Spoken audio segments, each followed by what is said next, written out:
আর এরপর আপনারা জানেন যে পুলিশে অভিযোগ করা হয়, যে অভিযোগে অভিযোগপত্রে লাহেক আলীর নাম ছিল এবং তারপর তদন্তে লাহেক আলীকে পুলিশ গতকালই গ্রেফতার করে। আজকে তাকে তোলা হয়েছে আদালতে। আর এই নিয়ে দিলীপ ঘোষ রাজ্যের পঞ্চায়েত মন্ত্রী কি বলছেন একবার শুনবো।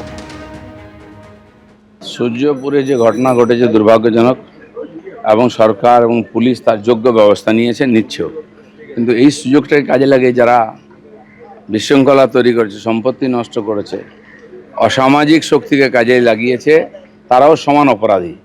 সেজন্য তাদের বিরুদ্ধে ব্যবস্থা হবে, সেটা আমাদের মুখ্যমন্ত্রী বলেছিলেন এবং সেই কাজ শুরু হয়েছে।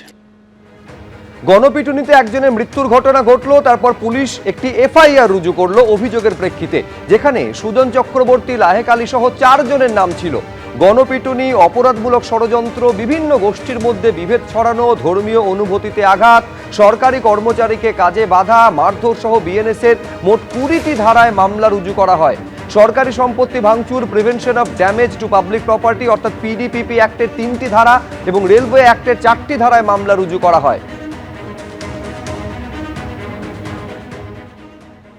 রাজনৈতিক উদ্দেশ্য মনোভাবে রাজনৈতিক উদ্দেশ্য প্রণোদিত হয়ে এই গ্রেপ্তার করা হয়েছে।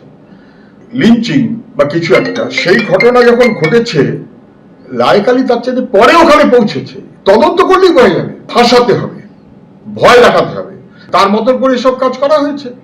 লাহেক আলী এবং সুজন বাবু, তার সঙ্গে বিকাশ রঞ্জন ভট্টাচার্য, এই 3 জনের বিভিন্ন বক্তব্য এবং তাদের সামাজিক মাধ্যমে তারা যা লিখেছিলেন, যা বলেছিলেন, সেগুলোকে খতিয়ে দেখা হোক।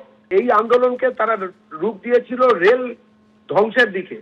খেয়াল করে দেখবেন রেলের যে লাইন, তার উপরে পাথর কিংবা লোহার বড় বড় টুকরো রাখা হয়েছিল শুধুমাত্র রেল বিপর্যস্ত করার জন্য।